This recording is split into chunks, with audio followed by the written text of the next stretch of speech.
The Greeks invented drama, and the one about debt is playing out on the global stage. The sight of a Greek government chasing a vote of confidence amid social unrest and warnings that the country could soon run out of money has European financial markets sliding once again.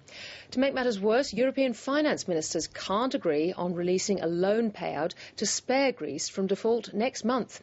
The audience are squirming in their seats. Here's Philip Lasker. Thousands gathered outside the Greek parliament. Protesters vented their feelings, calling their government thieves and chanting, "We won't pay."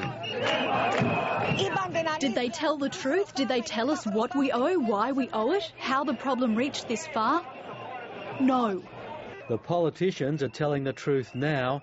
As Greece fast runs out of cash, the government faces a confidence vote which may bring it down. It's desperately trying to negotiate another €110 billion rescue package, which also means higher taxes and more spending cuts as it faces political and economic disaster.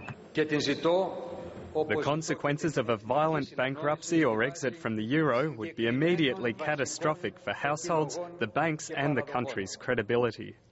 A poll today showed that nearly half of Greeks prefer bankruptcy to more austerity.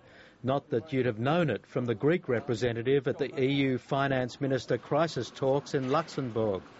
This first participation in the Eurogroup in my new capacity as the Greek Minister of Finance is a great opportunity for me to repeat the strong commitment of the Greek government and the strong will of the Greek people for the implementation of the programme.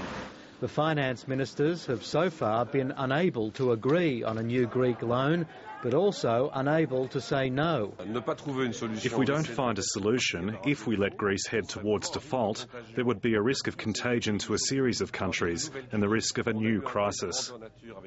The EU ministers want Greece to uphold its end of the bargain for austerity reforms and privatisation before releasing existing funds for the first bailout and then considering a new rescue package.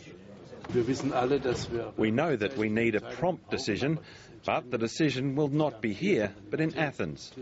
Greece must fulfil all the necessary preconditions so that the next tranche can be paid out on time.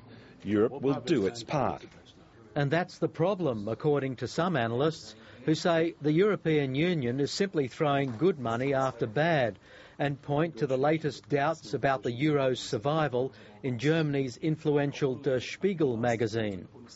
Actually, I think a Greek default would be the best option for them, because as long as they're carrying all that debt with them, they will never be able to compete in international markets. For Greece, the best solution would be to default, to leave the Eurozone, reintroduce the drachma and implement some serious economic reforms.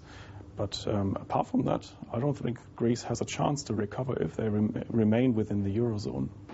And despite Australia's place in the world, far from Europe and linked to China, there's also no escaping the consequences of Europe's failure to deal with its debt crisis. Our links to China certainly help, and it's good that we are no longer dependent on either Europe or America, but we can actually still export our way out of trouble to a degree, but still it is an interconnected world. We have seen how markets behave, and I think in a globalized world there are no localized problems anymore. Which is why Australians remain reluctant to spend on anything from shoes to shares.